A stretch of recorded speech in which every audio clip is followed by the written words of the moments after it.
Super league Kerala football ഫൈനലിൽ പ്രവേശിച്ച് Kannur warriors. Semi ഫൈനലിൽ കാലിക്കറ്റ് FC എതിരില്ലാത്ത ഒരു ഗോളിന് തോൽപ്പിച്ചു. 70-ാം മിനിറ്റിൽ മുഹമ്മദ് സിനാനാണ് വിജയ ഗോൾ നേടിയത്.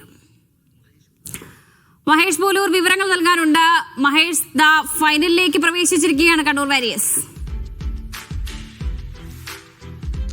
വർഷ, കണ്ണൂരിന്റെ ഒരു മികച്ച ഒത്തിണക്കത്തോടു കൂടിയുള്ള പ്രകടനത്തിനാണ് സെമി ഫൈനൽ മത്സരത്തിൽ ഇന്ന് കോഴിക്കോട് കോർപ്പറേഷൻ സ്റ്റേഡിയം ഇന്ന് സാക്ഷ്യം വഹിച്ചത്.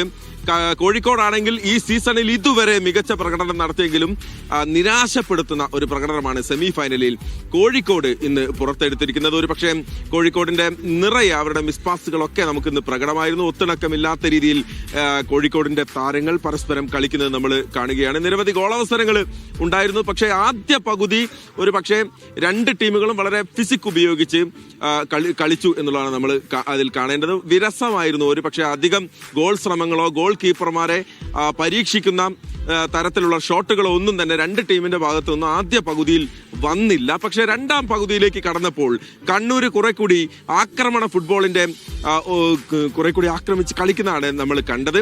അങ്ങനെ അസിയർ ഗോമസിനെ 70-ാം മിനിറ്റിൽ കാലിക്കറ്റിന്റെ ബോക്സിൽ ഫൗൾ ചെയ്തതിനെ തുടർന്ന് ഒരു പെനാൽറ്റി കിട്ടുന്നു. ആ പെനാൽറ്റി എടുക്കാൻ മുഹമ്മദ് സിനാനാണ് വന്നത്. സിനാൻ, ഓർക്കണം, കണ്ണൂർ ടീമിൽ ഏറ്റവും ബേബിയാണ്, ഏറ്റവും പ്രായം കുറഞ്ഞ താരമാണ് മുഹമ്മദ് സിനാൻ. ഈ സീസണിൽ മികച്ച പ്രകടനം പുറത്തെടുത്ത ഒരു താരം കൂടിയാണ് മുഹമ്മദ് സിനാൻ. സിനാൻ അത് ഹജ്മലിനെ കബളിപ്പിച്ച് അനായാസം എന്നോണം അത് വലയിലെത്തിക്കുന്നു. അതിനുശേഷം കോഴിക്കോടിന്റെ ആക്രമണവും കണ്ണൂരിന്റെ പ്രതിരോധവും തമ്മിലുള്ള ഒരു ഉരസലായിരുന്നു നമ്മൾ ഈ മൈതാനത്ത് കണ്ടത്.